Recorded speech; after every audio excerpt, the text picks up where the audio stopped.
What are your expectations for where this 8% or so heads to?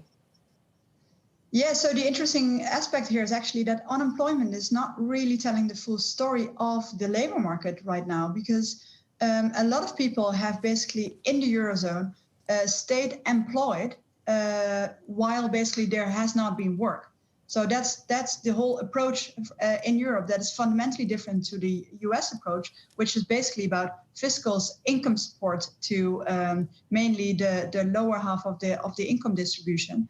Now, in Eurozone, the fundamental difference is that balance sheets have been supported under the conditions of keeping people employed. So basically, what you see is that employment has been very much reduced.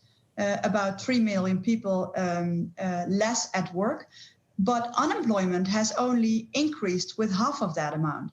So actually, there is a large chunk missing, and that is for a very big part discouraged workers. So people who have basically they have withdrawn from the labor market, from employment, but they have not kept on searching for work because they thought, well, it's not actually possible. There is no work in my sector. So I'll just stop searching and do something else, start a study, go on a pension, whatever choices people have been making.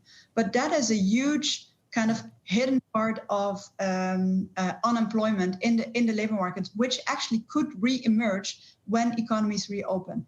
And when that happens, you will see that there is actually a pretty substantive amount of labor supply, which also takes away those fears that vacancies cannot be filled, at least not the fears not to the extent as we have been seeing in the US. It's really a very different story.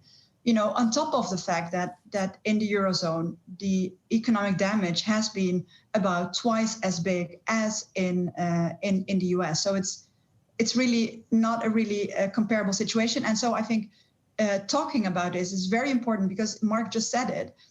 Those spillovers in terms of inflation expectations, they are dangerous. And that's why it's so important that we keep talking about this, why the underlying nature of the support, but also the amount of the damage and the response capacity in the Eurozone is fundamentally different. Sandra, that kind of perception of the employment market, I think, kind of emphasises your point that the inflationary pressures in Europe aren't that strong.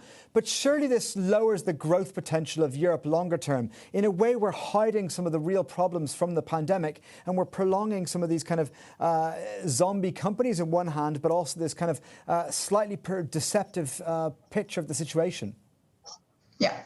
No, well, I think that is, now you're really talking about the essence of the problem in the Eurozone, because the way the governments have been supporting the economy is indeed putting a kind of a blanket over all dynamic processes in an economy and preventing like normal adjustments and normal dynamics in labor markets, but also in other facets of the economy. But the question here is now going to be, what's going to happen with the reopening? Because at some point we will get to the stage, and Christine Lagarde also said it, support needs to be building the bridge from the pandemic well into the recovery, she said.